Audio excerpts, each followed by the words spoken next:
Ya, masih di Kongko, tempat nongkrong anak muda yang punya kreativitas tanpa batas. Dan kita lagi asik nih, makan sajian hari ini oke ya? Dari Diksi ini, HKO-nya kebetulan sudah habis. Kita masih punya bapau, apa ini namanya tadi? Pandan, Bapau ya. pandan dan bapau ayam. Ini enak kali ya kalau nulis temennya kayak gini, yang ada kenyang. Yang ada gendut. Yang ada gendut. Oke. Nah, kita masih ngobrolin soal dunia tulis menulis. Kita masih ada bareng sama Joy dan Dapras yang sebenarnya namanya adalah Daniel ya. Daniel. Tapi karena Twitter jadi Dapras. Dapras. Oke. Nah, kalau ngomong soal karya, tadi Joy udah sempat ngobrolin tentang Cafe Cinta. Kalau yang relief ini kayaknya dari covernya sendiri lebih serius nggak sih? Yang relief ini kayaknya? Iya. Lebih berat mungkin. Jadi kalau Cafe Cinta ini emang lebih ke apa, anak muda zaman sekarang gitu.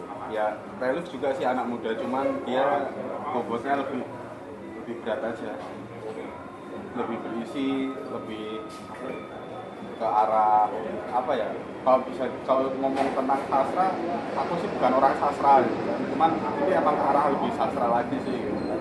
Soalnya di dalam sini nanti ada puisi dan sebagainya.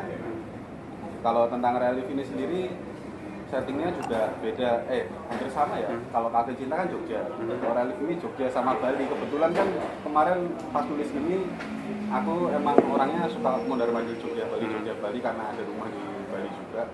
Jadi emang akhirnya lihat juga kehidupan di sana, terus dengar temen asli Bali gitu kan, curhat gitu.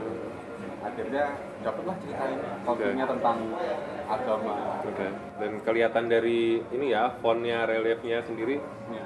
Hindu sekali gitu, karena mungkin memang mengangkat budaya Bali juga ya. Pinggirannya kelihatan kalau Islam. Oh iya, benar.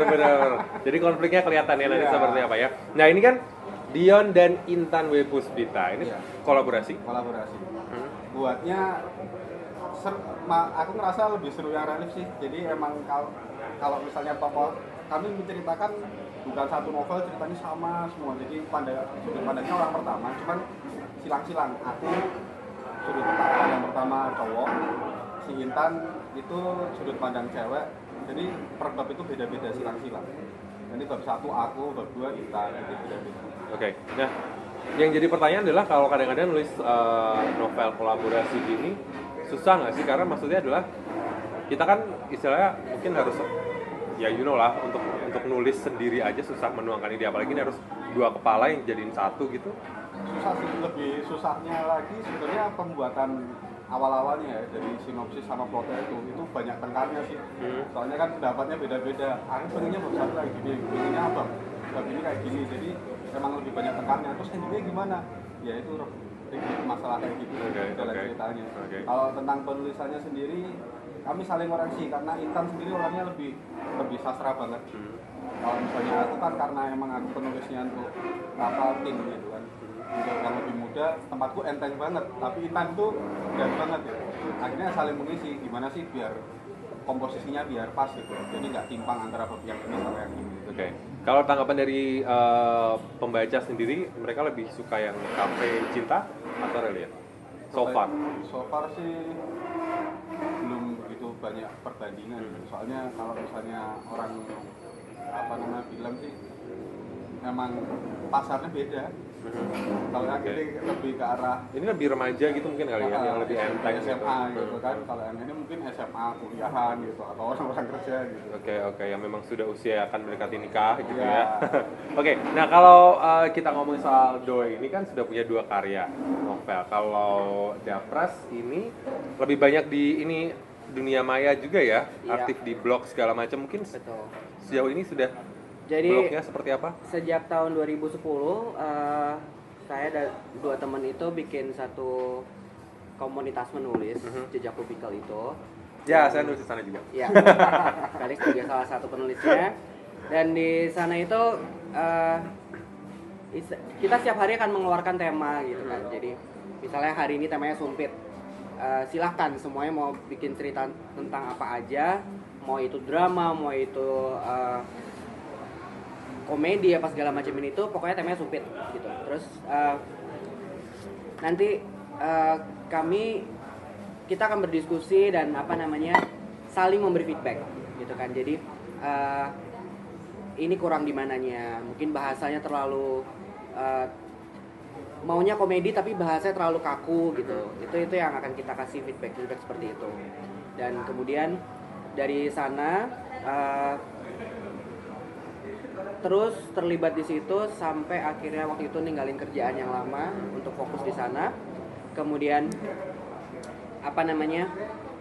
justru malah akhirnya lebih banyak diminta bantuin teman-teman untuk mengedit dan mengoreksi karya-karya teman-teman itu tadi. Sampai akhirnya nggak sempat nulis malah sendiri nggak nulis gitu ya? sendiri gitu. Jadi sekarang juga lagi ngerjain dua buku teman. Bukuku juga udah dikejar-kejar sama penerbitnya sih, sama editorku sih, tapi nanti dulu ya gitu. Terus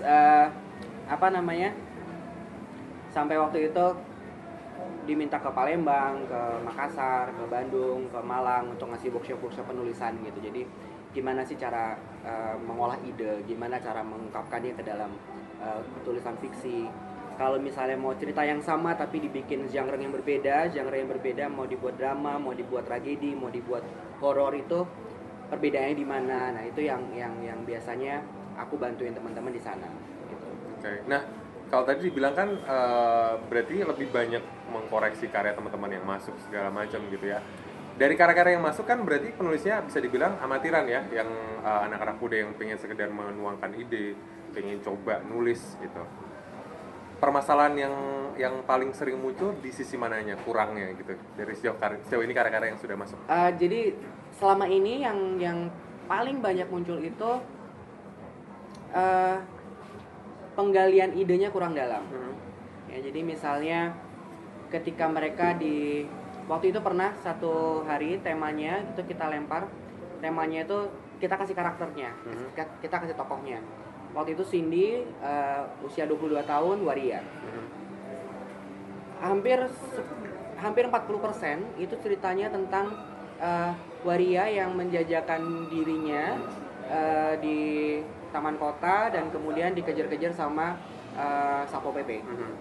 Kayak jadi udah polanya seperti itu ya? Iya, jadi mereka terlalu terjebak pada segmentasi bahwa waria itu harus seperti itu.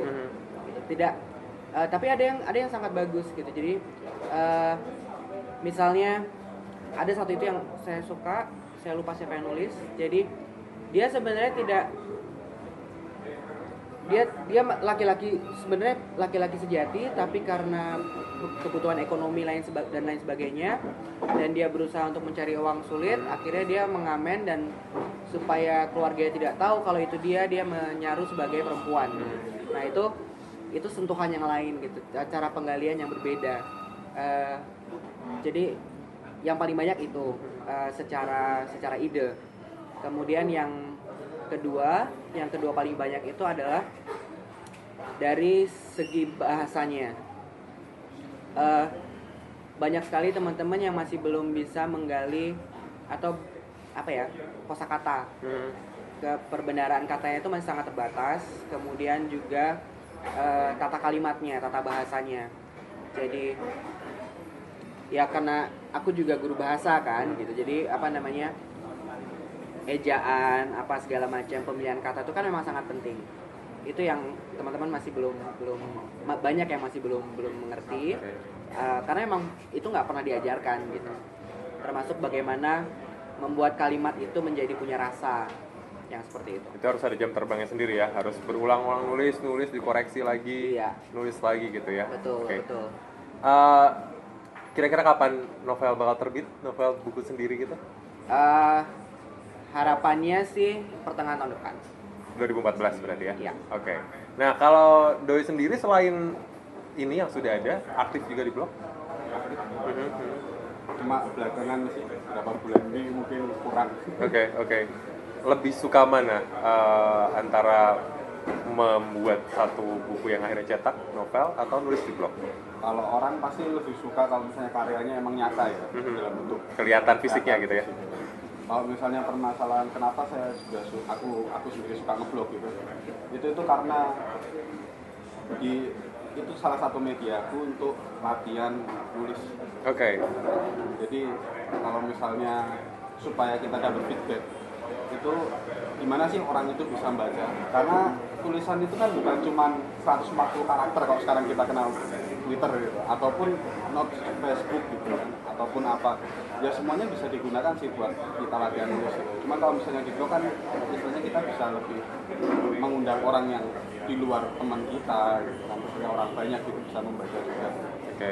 Kalau misalnya di blog sendiri sih aku gunain untuk latihan karena akhirnya lihat posting yang dulu pertama kali aku nulis di blog itu sampai sekarang ini ada perubahan nggak sih? Evolusinya kelihatan Nah, gitu ya di dari situ. dulu sampai sekarang seperti Iya. apa. Oke, nanti kita lanjut lagi obrolan kita. Dan buat kamu jangan kemana-mana, kita masih bakal ngobrol terus di Diksi.